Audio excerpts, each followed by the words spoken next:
saadali deegaanada Soomaalida badankooda waxa laga yaqaan wax la yiraahdo saadali saadaligu waa shaah ama bun dad badan loo kariyo iyada oo lagu raadinayo ajar iyo xasanaad xaaladda iyo goobta saadaliga lagu cabayo waxa la niyeystaa oo la dareemaa ruuxan barako iyo khayr mararka qaar waa la ducaystaa nabiga ayaa lagu saliyaa dad saalixiin baana la xusaa waa awliyada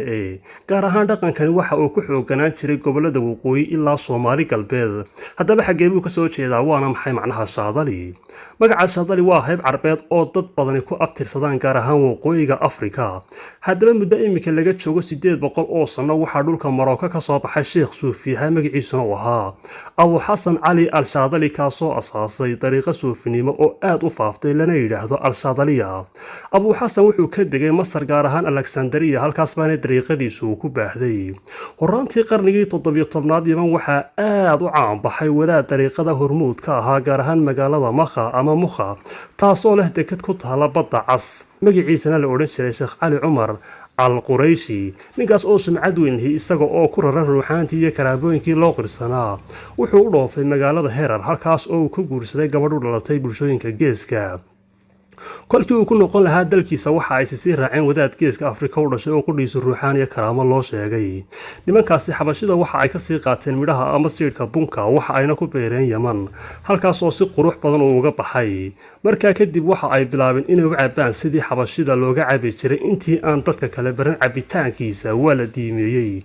oo wadaadka iyo xirtu waxay u cabayeen in ay cibaadada ugu soo jeedaan oo hurdada iyo caajiska kula diriraan muddo kadib markii beestiisu deegaanka ku badatay waxa loo furay goobo dadku ku cabaan oo dariiqada ku xidhan lana yiraahdo liwaan al-Saadaliya iyadoo oo dhaqankii diinta iyo ruuxaantu la socdo bari dambe markii beeristu bunku sii badatay Yemen waxa yimid badmareenadii ganacsi doonka ahaa ee reer Yurub gaar ahaan reer Holland kuwaas oo aad u jeclaaday una dhoofiyay dalalkooda lacag badan ayayna ka heleen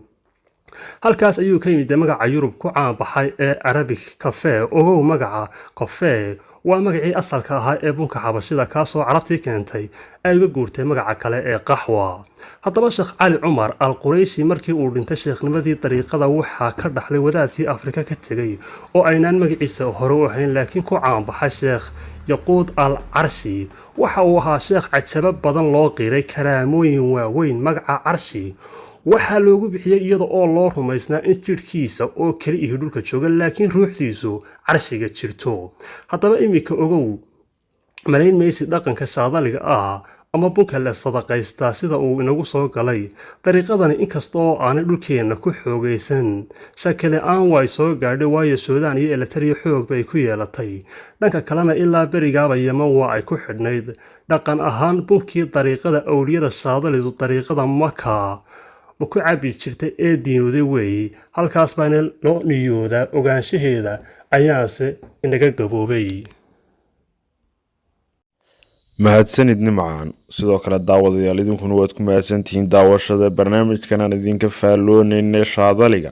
waxaanu intaa ku staafmeerina guud ahaan barnaamijkan intaynu ku kulmi doono mid kala midana assalaamu calaykum waraxmatullaahi